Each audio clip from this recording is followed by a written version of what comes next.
You know, usually when we talk about a passport, there's this expectation of absolute permanence. It's treated almost like your blood type or something. Right, yeah, like it's just this innate characteristic. Exactly. You're born somewhere, you get the little booklet, and the state just points and says, you belong to us and we belong to you. It's foundational. It really is. It's that classic concept of statehood, right? An identity that feels completely set in stone from your very first breath. Yeah. But then you step into the world of the United Arab Emirates, and suddenly that permanence is, well, it's highly conditional. You start to realize that a passport doesn't always represent a permanent birthright. Sometimes it actually looks a lot more like a corporate performance contract. A contract with very strict terms. I mean, it's a landscape of nationality today that is incredibly complex and totally fascinating. And honestly, a little intimidating, which is why we are here. Welcome to the Deep Dive. Today, our topic is the highly coveted yet intensely complex world of UAE citizenship. And whether you are, an ambitious professional looking to relocate, maybe a high net worth investor, or just someone fascinated by how modern nations operate behind the curtain, understanding how a country curates its citizens is incredibly revealing. Oh, absolutely. It's a masterclass in statecraft. It really is. Okay. So our mission today is to demystify all the recent hype around expats getting UAE passports. We want to untangle the crucial differences between the golden visa and actual citizenship, and then explore the highly controversial practice of citizenship stripping. And to really get to the bottom of this, we aren't just looking at the glossy promotional brochures. We are cross-referencing official UAE government portals with deep legal analyses from places like global law experts and the Global Residence Index. Right, we've got a whole stack of sources here. Exactly. Plus, we're tracking reporting from the national news and balancing all of that with a highly critical human rights briefing. That one was published by the Mana Rights Group in July 2024, just to ensure we're getting the full, unfiltered picture. Okay, let's unpack this, because we have to start with the hype. If you've scrolled through any business news or, social media recently, it sounds like anyone with a big enough bank account could just fly to Dubai, drop a briefcase of cash on a desk, and essentially buy a UAE passport. Which is, that is a fundamental misunderstanding of how the system actually works. It's just marketing, right? Completely. We really need to separate the aggressive marketing myth from the strict legal reality here, because the confusion almost always stems from people conflating the golden visa with actual legal citizenship. Right. Okay, so let's clearly define the golden visa first. From what I'm reading in the Global Residence Index, it's essentially a 5 to 10-year residency permit, and it's renewable. Yes, exactly. Renewable residency. And it basically allows foreign nationals to live, work, or study in the UAE without needing a national sponsor, which is a big deal. But the key thing I noticed here is that it's completely reversible. Precisely. It's conditional. You qualify for it through specific economic or intellectual contributions. So the most famous route is investment, for instance, purchasing property valued at 2 million dirhams. Which is what, roughly? That's roughly $545,000 US. Yeah. And that's processed through the Dubai Land Department. Or, alternatively, you can qualify based on exceptional talent. Like doctors or scientists. Yeah, exactly. You're a groundbreaking scientist, a top-tier doctor, a celebrated creative, or even just an outstanding university student. Yeah. You bring value, you get the visa. So getting a golden visa is essentially like buying VIP season tickets to an exclusive club. You get amazing access, you get the great seats, but at the end of the day, you're still just a guest in the building. That is the perfect way to look at it. The golden visa is a residence instrument. It does not grant nationality, it doesn't give you a UAE passport, and it certainly doesn't grant you any political rights. Right. And if you sell that 2 million dirham property, or if your qualifying conditions lapse, say your business goes under, that visa can be canceled, just like that. Wow, okay. But getting the actual citizenship, the passport, which is like being handed a key to the owner's suite. You can't just buy that key. The owner has to personally invite you. That's a completely different beast. It's entirely different. Citizenship is governed strictly by federal law, primarily through jus sanguinis. Jus sanguinis, meaning right of blood, right? Like by descent. Exactly. It's a Latin term. Simply put, if you are born to an Emirati father, you are Emirati. But for a foreigner, naturalization is heavily, heavily restricted. So why are they so tight-fisted with it? Well, what's fascinating here is how the state meticulously guards its national identity while simultaneously courting all this foreign wealth. You have to remember the demographic reality of the UAE to understand why they do this. Which is pretty skewed from what I understand. Extremely skewed. Foreigners vastly outnumber native Emiratis. Expats make up nearly 90% of the population. 90%. That is a staggering imbalance. It really is. So there is a very real, deep-seated existential fear among the leadership. If naturalization were an open commercial application process, like it is in some Caribbean nations where you just pay a fee and get a passport, the native Emirati population would be instantly overwhelmed. Right. They'd become a tiny minority in their own country overnight. Exactly. Their conservative culture, their traditions, their political structure, and their national identity would be completely deleted. Okay, so you can't just fill out a form online, pay a massive processing fee, and expect citizenship. But let me push back on this a little bit. Imagine you're an expat. You get the golden visa, you live in Dubai for a decade, you invest millions, your kids grow up there, you build a thriving business. Isn't the golden visa essentially a stepping stone? A lot of people think that. Right. Like, doesn't it practically guarantee a passport if you just wait long enough and play by all their rules? That is probably the most common misconception among high net worth expats. But the answer is a firm, unequivocal no. A golden visa absolutely does not create a statutory right to citizenship.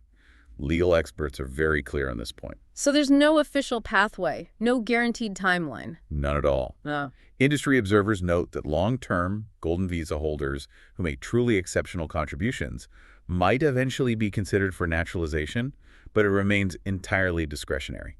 What does discretionary mean in this specific context? Like, who is actually making that call? It means it is a government grant bestowed by decree. It's usually nominated through the rulers and crown prince's courts, the cabinet, or offices of the executive councils. You cannot contract for it. So no checklists. No checklist you can complete to guarantee it. You might live there for 40 years, build a billion-dollar empire, and never be nominated. Wow. Okay, so the passport really is the ultimate exclusive reward. It's incredibly rare for a foreigner. That naturally brings us to the next big question. If you are one of the lucky few who actually receives this passport, what does it actually get you? And more importantly, what are the hidden legal traps for the people who take it? Well, the perks, to be fair, are undeniable.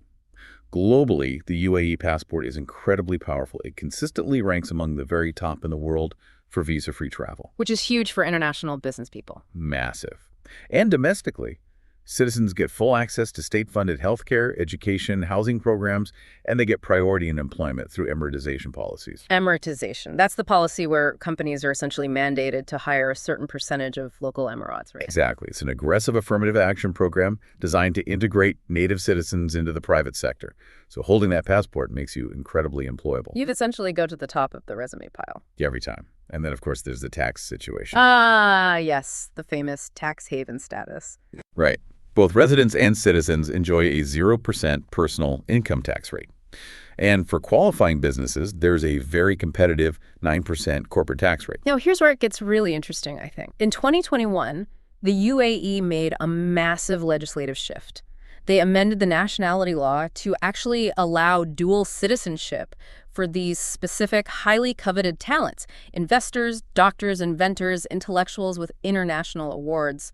That wasn't allowed before, right? No, it wasn't. Previously, if you wanted UAE citizenship, you generally had to formally renounce your original nationality. Which is a huge barrier for lots That's a of... complete deal breaker. So allowing dual citizenship was a highly strategic, calculated move by the government. They realized that to attract the absolute best and brightest in the world, like the top-tier AI researchers or the most successful venture capitalists, those people are not going to give up their American, British, or European passports. Wait, let's think about this for a second, though. If the personal tax rate is 0 for both a resident with a golden visa and a full citizen, why go through the hassle and potential legal headache of getting a passport at all? It's a fair question. Right. Like, if I'm a wealthy expat, I get the tax break anyway. I get to live in a beautiful house in Dubai. Why bother accepting the owner's sweet key? What's the catch? That is the million-dollar question for high net worth individuals. And the answer really comes down to permanence, constitutional protections, and some very tricky, very expensive international legal traps. Let's talk about those traps, because I was reading about this Common Reporting Standard, or CRS. That sounds like a nightmare if you don't navigate it right. Yes, the CRS is crucial here. When you change your nationality, it completely alters your international reporting obligations. How your home country views your tax status can shift dramatically if you suddenly acquire a new passport. Because they see you trying to move your assets out of their jurisdiction. Exactly. Depending on where you are originally from, getting a UAE passport could trigger severe exit taxes or what they call deemed disposal rules in your home country. How does a deemed disposal rule actually work, just practically speaking? So imagine your home country's tax authority sees you changing your passport. Under deemed disposal rules, they basically pretend that you sold every single asset you own, your stocks, your property, your businesses, on the exact day you left or changed citizenship. Oh, wow. Even if you didn't sell a single thing. Even if you kept it all. They calculate the capital gains on that imaginary sale, and they hand you a massive tax bill for it, just for switching your allegiance. That is wild. So acquiring this amazing, prestigious passport could actually cost you a massive chunk of your wealth back home if you aren't perfectly structured. Exactly. You are triggering a massive taxable event. And then there is estate planning. This is another huge distinction that a lot of expats just don't realize until it's too late. This has to do with the DIFC wills service versus Sharia law, right? Explain the mechanics of that. Okay, let's say you are a golden visa holder, an expat resident. You can use the DIFC wills service. That's the Dubai International Financial Center. Right. They operate under a common law framework, much like the UK or the US. This allows you, as a non-Muslim expat, to dictate exactly how your assets are distributed when you die. You can leave it all to your spouse or a charity or split it however you want. Right. Total freedom over your assets, just like you'd have back home. But the second you accept full UAE citizenship, you default to UAE personal status law, which is fundamentally based on Sharia law. Okay, so what does that actually mean for a Western investor's wealth? It means Sharia law dictates a very specific, mandated formula for wealth distribution among surviving relatives. It completely overrides your personal wishes. So your will basically doesn't matter anymore? Not in the same way, no. It might mandate that a certain percentage goes to extended male relatives over your own daughters, for example. It completely upends a high net worth investor's carefully crafted estate plan. Okay, so if it triggers massive exit taxes from your home country, and it potentially subjects your entire estate to a mandated religious inheritance formula, why would anyone take the passport then? Because of permanence.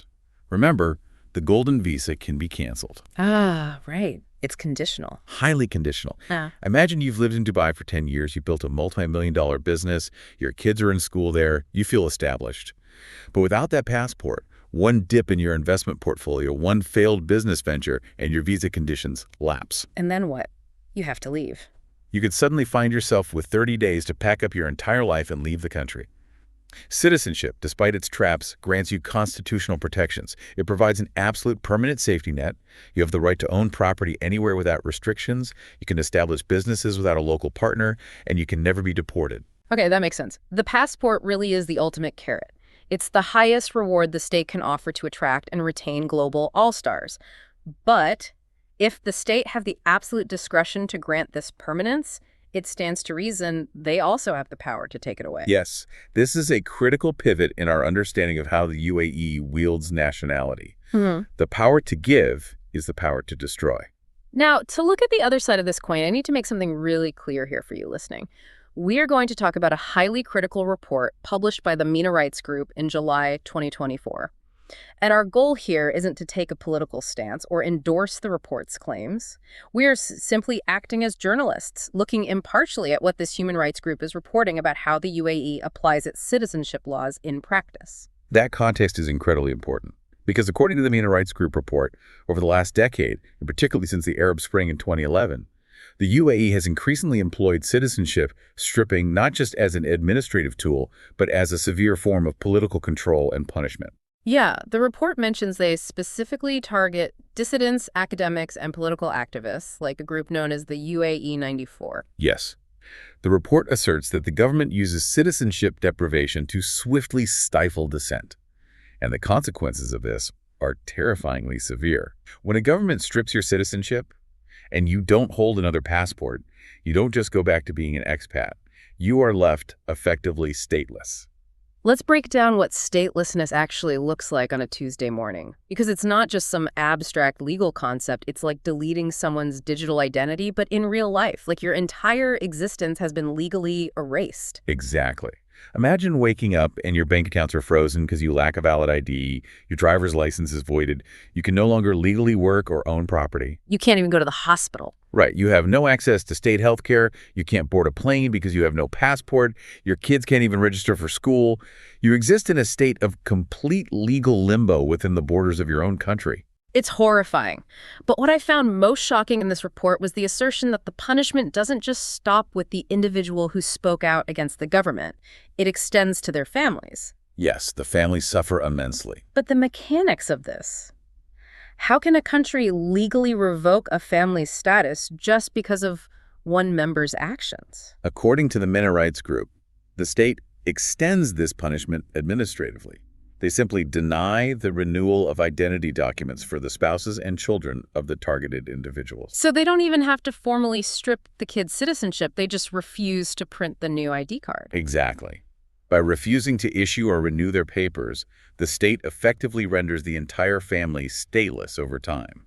It is, in practice, a form of collective punishment. Wait, but doesn't international law have something very strong to say about collective punishment and making people stateless? Yes. If we connect this to the bigger picture, we see a stark, undeniable conflict between UAE domestic policy and international legal norms. The prohibition of arbitrary deprivation of nationality is widely considered customary international law. Furthermore, the UAE has actually ratified several key human rights treaties. Which ones? Well, they ratified the Arab Charter on Human Rights, which strictly prohibits arbitrary deprivation of nationality. They ratified the Convention on the Rights of the Child, which protects a child's fundamental right to preserve their identity and nationality. So how do they justify stripping a child's documents if they signed a treaty saying they wouldn't? They do it by utilizing reservations and framing nationality strictly as a matter of internal domestic security. For example, look at CEDAW, the Convention on the Elimination of All Forms of Discrimination Against Women. The UAE ratified it. Okay. That treaty mandates that women have equal rights with men to pass on their nationality to their children. But the UAE placed a specific formal reservation on that exact article. Meaning what? They signed it, but basically crossed that sentence out. Yeah, essentially, yes. They formally stated that they consider the acquisition of nationality and internal matter governed solely by national legislation. They told the international community that they do not consider themselves bound by that specific international provision regarding nationality. So they are basically saying, we agree with human rights in principle, but we absolutely reserve the right to handle our own citizens however we see fit without outside interference. Precisely. The state maintains absolute, unyielding control over who belongs and who doesn't. This perfectly synthesizes everything we've been talking about today. Whether they are selectively granting passports to brilliant foreign scientists to boost the economy, or stripping them from local critics to silence dissent, citizenship in the UAE is the ultimate expression of state leverage. It is the ultimate tool of statecraft. And it's vital to realize that this leverage applies just as heavily to the expats they naturalize. According to UAE law, a naturalized citizen can lose their citizenship just as easily. Really? Just as easily? Oh, absolutely. They can lose it if they commit any act deemed dangerous against the state's security. They can lose it if they engage in military service for a foreign state without prior authorization. They can even lose it if they simply reside outside the UAE for 4 consecutive years without a valid reason. Wait, really? If a wealthy investor gets the passport but then decides to live in London for 4 years, the UAE can just revoke the passport? Yes, they can. It highlights a fundamental truth about this system. The grant of citizenship is entirely conditional on your continued active alignment with the state's interests.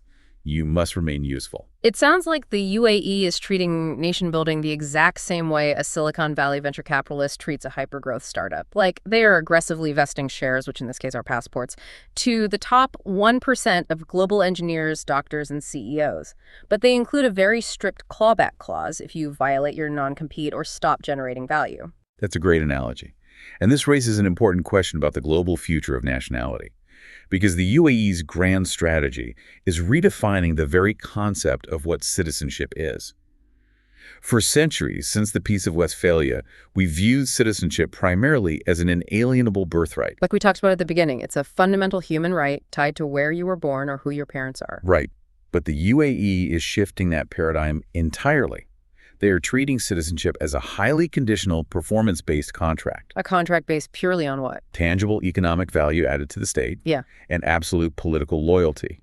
If you bring immense value, billions in wealth, scientific breakthroughs, international prestige, the state will offer you the ultimate contractual reward. Yeah. Dual citizenship in a tax-free haven. Oh.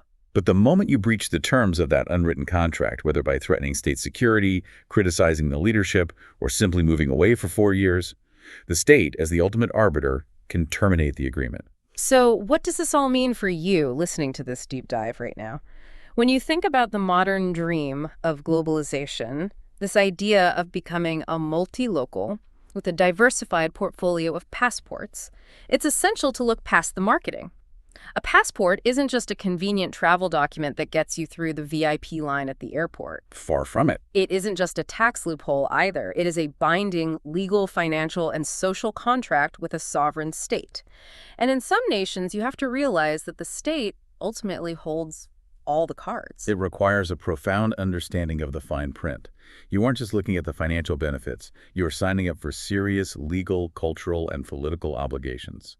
The Golden Visa offers a predictable, rules-based residency. Citizenship offers permanence, but it comes with invisible strings attached that are governed entirely by the absolute discretion of the state.